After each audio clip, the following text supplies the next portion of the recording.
Good morning. My name is Tom, and today's video, unfortunately, is about the incident that took place on Bourbon Street on New Year's Eve.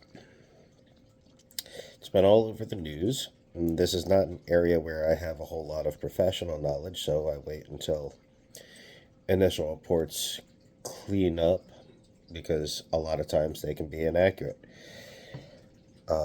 And sure enough, there was some inaccurate and misleading headlines, some of which may be deliberate in order to promote a narrative. So here's what we know. A Texas-born Army veteran deliberately drove his pickup truck into a crowd on Burbon Street. He then engaged in a firefight with local law enforcement, at which point he fell. Now, that's not how the original headlines described the individual, because he was flying an Islamic State flag on the back of his pickup truck. This is an active case of, the T word. Sorry, I'm trying to dodge around YouTube algorithms. And the FBI is involved. They do not believe he acted alone. They found other destructive devices and weapons in his truck. So, what do we know now? Well, not a whole lot beyond what I just said. It's probable that law enforcement knows a lot more than that, but they have to protect the investigation, especially if they believe other people may be involved, may have supplied those destructive devices or manufactured them, or perhaps somebody was providing those weapons.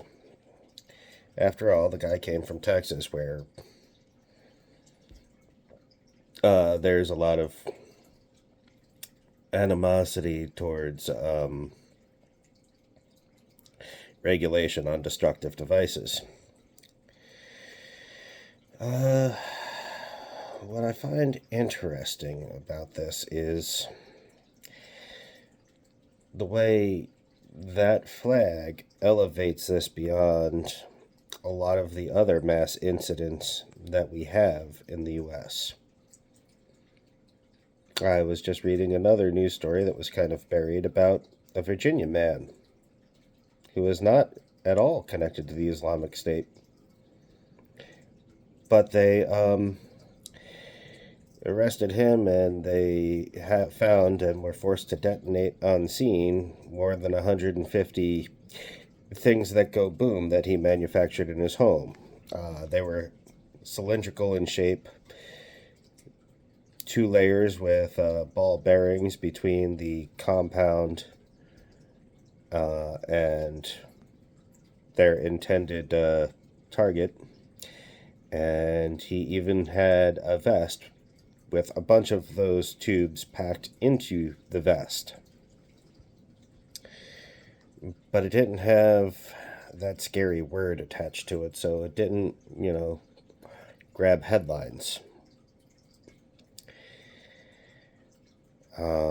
And that individual was a political extremist.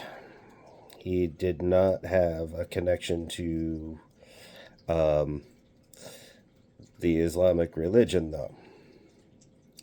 And I think it's kind of important to remember that we have a lot more than just one brand of T-word in this country.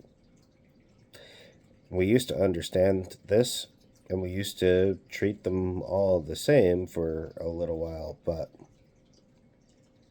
I'm disappointed that we're willing to give some T-words a pass, and we're not willing to do it for others. I mean, as far as I'm concerned, they all deserve the same level of scrutiny and enforcement and investigation. And I think that's something that needs to change. Like, share, subscribe. Let me know what you think in the comments, and have a great day.